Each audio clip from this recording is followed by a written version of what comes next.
በኢትዮጵያ ካለፈው መስከረም ወር ጀምሮ እስካሁን ሚያዝያ 2018 ዓ.ም ድረስ በተደረጉት ተከታታይ የዋጋ ማሻሻያዎች የነዳጅ ዋጋ በከፍተኛ ደረጃ ጨምሯል። እንደ ምሳሌ ዋና ዋናዎቹን የነዳጅ አይነት በመስከረም ወር ከነበሩበት ዋጋ ጋር በማነጻጸር ስንመለከት ቤንዚን በመስከረም ወር የነበረው ዋጋ በሊትር 77 ብር ከ12 ሳንቲም ሲሆን የአሁኑ ዋጋ ከሚያዝያ 23 ጀምሮ በሊትር 167 ብር ከ50 ሳንቲም እየተሸጠ ይገኛል። የጭማሪው መጠን በሊትር የ90 ብር ከ38 ሳንቲም ጭማሪ የታየ ሲሆን ይህም በግምት 117% ጭማሪ ማሳየቱ ይታወቃል። ነጭ ናፍጣ በመስከረም ወር የነበረው ዋጋ በሊትር 79 ብር ከ75 ሳንቲም የነበረ ሲሆን የአሁኑ ዋጋ ከሚያዝያ 23 ጀምሮ በሊትር 180 ብር ከ46 ሳንቲም መሆኑ ተገልጿል። የጭማሪው መጠን በሊትር የ100 ብር ከ71 ሳንቲም ጭማሪ የታየ ሲሆን ይህም በግምት 126% ጭማሪ አሳይቷል ማለት ነው። ለዚህ ከፍተኛ ጭማሪ ዋና ዋና ምክንያቶች ምን ሊሆኑ ይችላሉ? የመጀመሪያው የድጎማ መነሳት። መንግስት በነዳጅ ላይ ያደርግ የነበረውን ድጎማ በየደረጃው ሙሉ በሙሉ በማንሳት በዚህ መርሃ ግብር መሰረት የሚደረግ ጭማሪ ነው። ሁለተኛው የብር የመግዛት አቅም መዳከም። የኢትዮጵያ ብር ከዶላር ጋር ሲነጻጸር ዋጋው እየቀነሰ በመምጣቱ ነዳጅን ወደ ሀገር ለማስገባት የሚወጣው ወጪ በከፍተኛ ደረጃ መጨመሩ ነው። ሶስተኛው የዓለም የነዳጅ ዋጋ መለዋወጥ። በዓለም ገበያ ላይ ያለው የነዳጅ ዋጋ መጨመር በሀገሪቱ ውስጥ ዋጋ ላይ ተጽዕኖ ማሳደሩ አይቀሬ ነው። ይህ ጭማሪ በ8 ወራት ውስጥ ብቻ ከእጥፍ በላይ ወይንም ከ100% በላይ በመሆኑ በሸቀጦችና በትራንስፖርት አገልግሎቶች ላይ እያደረሰ ያለው የዋጋ ንረት ከፍተኛ ነው። በኢትዮጵያ ወቅታዊ ሁኔታ የነዳጅ ዋጋ ጭማሪ ማድረጉ በሀገሪቱ ማክሮ ኢኮኖሚና በማህበረሰቡ የዕለት ተዕለት ኑሮ ላይ ሰፊና ዘርፈ ብዙ ጫናዎችን ያሳድራል። ነዳጅ ለማምረቻም ሆነ ለትራንስፖርት መሰረታዊ ግብዓት በመሆኑ ዋጋው ሲጨምር ዶሚኖ ኢፌክት ወይም ተያያዥ ዋጋ ንረትን ያስከትላል ማለት ነው። ሊከሰቱ የሚችሉ ዋና ዋና የኢኮኖሚ ጉዳቶችን የምንመለከት ይሆናል። የመጀመሪያው የትራንስፖርት ወጪና የሸቀጦች ዋጋ ንረት። ኢትዮጵያ አብዛኛው የጭነትና የህዝብ ትራንስፖርት በየብስ ትራንስፖርት ላይ የተመሰረተ በመሆኑ የናፍጣ ዋጋ መጨመር በቀጥታ የትራንስፖርት ታሪፍ እንዲጨምር ያደርጋል። ይህ ደግሞ የምግብ ዋጋ ጭማሪን ያስከትላል ማለት ነው። ከገጠር ወደ ከተማ የሚገቡ የግብርና ምርቶች የትራንስፖርት ወጪያቸው ስለሚጨምር በገበያ ላይ ያለው ችርቻሮ ዋጋ ይንራል ማለት ነው። ሁለተኛው የኢንዱስትሪ ግብዓቶች፣ ፋብሪካዎች ጥሬ ዕቃ ለማጓጓዝ የሚያወጡት ወጪ ስለሚጨምር የመጨረሻው ምርት ዋጋ በሸማቾቹ ላይ ይቆለላል ማለት ነው። ሁለተኛው የኑሮ ውድነትን ያስከትላል ወይም ኢንፍሌሽን። ነዳጅ የሁሉም ምርቶችና አገልግሎቶች ዋጋ መነሻ በመሆኑ አጠቃላይ የዋጋ ግሽበትን ያባብሰዋል ማለት ነው። በተለይ ዝቅተኛና መካከለኛ ገቢ ያለው የህብረተሰብ ክፍል የመግዛት አቅሙ በክፉኛ ደረጃ ይዳከማል። ይህም መሰረታዊ ፍላጎቶችን ለማሟላት የሚደረገውን ጥረት ፈታኝ ያደርገዋል ማለት ነው። ሶስተኛው በግብርናው ዘርፍ ላይ የሚኖረው ጫና ነው። የኢትዮጵያ ግብርና በዘመናዊ መንገድ እየተካሄደ ባለባቸው አካባቢዎች ለትራክተሮች፣ ለውሃ ፓምፖችና ለሌሎች የግብርና መሳሪያዎች የሚውለው የናፍጣ ዋጋ መጨመር የምርት ወጪን ከፍ ያደርገዋል። ይህም አርሶ አደሩ ካለው አነስተኛ ትርፍ ላይ ጫና ከመፍጠሩም በላይ የምግብ ዋስትና ላይ ተጽዕኖ ሊያሳድር ይችላል።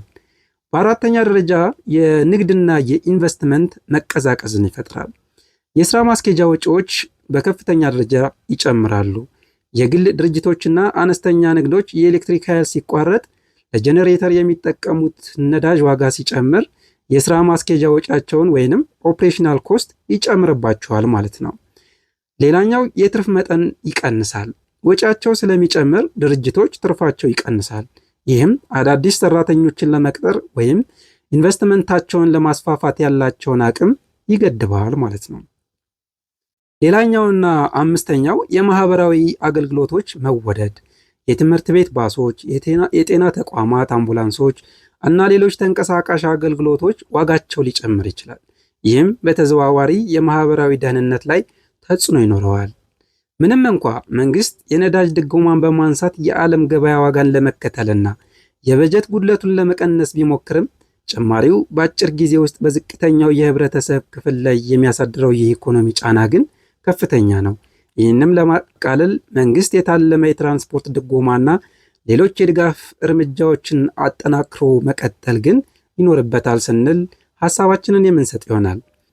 ኢትዮጵያ ነዳጅ ወደ ሀገር የምታስገባው በውጭ ምንዛሬ ወይንም ዶላር ነው። ምንም እንኳን የችርቻሮ ዋጋው በሀገር ውስጥ በብር ቢጨምርም የዓለም የነዳጅ ዋጋ መናር ወይም የብር የመግዛት አቅም መዳከም መንግስት ለነዳጅ ግዢ የሚመድበውን የውጭ ምንዛሬ ክምችት ላይ ጫና ይፈጥራል። ይህ ደግሞ ለሌሎች አስፈላጊ ሸቀጦች እንደ መድኃኒትና ማዳበሪያ የሚውል የውጭ ምንዛሬ እጥረትን ሊያስከትል ይችላል ማለት ነው። ሌላው የጥቁር ገበያና የኮንትሮባንድ መስፋፋት ነው። በህጋዊ ማደያዎች ላይ የሚታየው የዋጋ ጭማሪ ወይም የክምችት እጥረት ካጋጠመ ነዳጅን በህገወጥ መንገድ የመሸጥ ወይም ጥቁር ገበያ ሁኔታ ሊባባስ ይችላል። በተጨማሪም ከጎረቤት ሀገራት ጋር ያለው የዋጋ ልዩነት ሰፊ ከሆነ ነዳጅን በኮንትሮባንድ ወደ ውጭ የማውጣት ወይም የማስገባት ህገወጥ ንግድ ሊበረታታ ይችላል ማለት ነው። ሌላኛው ተጨማሪው በኮንስትራክሽን ዘርፍ ላይ የሚኖረው ተጽዕኖ ነው። የኮንስትራክሽን ኢንዱስትሪው በከፍተኛ ሁኔታ በከባድ መሳሪያዎችና በጭነት ተሽከርካሪዎች ላይ የተመሰረተ ነው።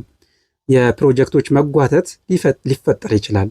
የግንባታ ግብዓቶች አሸዋ፣ ድንጋይ፣ ሲሚንቶ የመጓጓዣ ዋጋ ስለሚጨምር ቀደም ብሎ የተጀመሩ ፕሮጀክቶች ከተያዘላቸው በጀት በላይ ሊሆኑና ሊቆሙ ይችላሉ።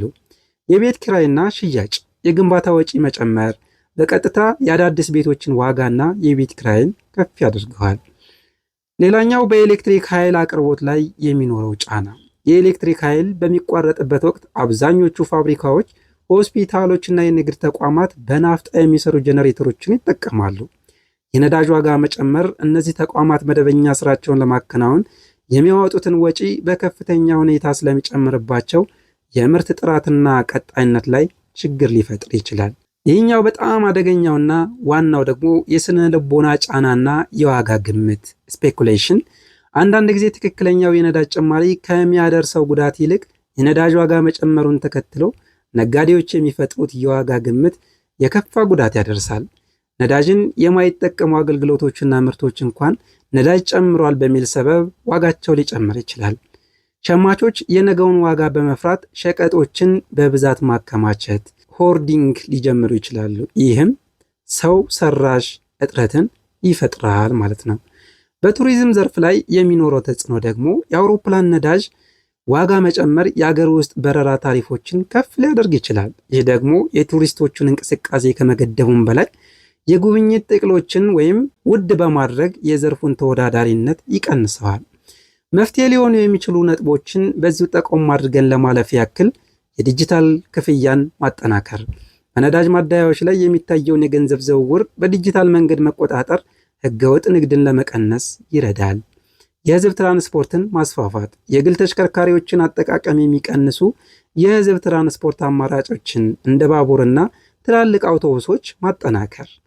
በአጭሩ ጭማሪው የሀገሪቱን የኢኮኖሚ መዋቅር ወደ ገበያ መር ስርዓት ለመቀየር የሚደረግ ጉዞ አካል ቢሆንም በአሁኑ ወቅት ግን በዜጎች የዕለት ተዕለት ኑሮ ላይ የሚፈጥረው ፈተና እጅግ የበረታ ነው። ሊታሰብበት ይገባል እንላለን። በሚቀጥለው ቪዲዮ እስክንገናኝ ድረስ ሰላም ቆዩኝ። ለቻናሉ አዲስ የሆናችሁ ሰዎች ሰብስክራይብ ማድረጋችሁን እንዳትረሱ። ሰላም።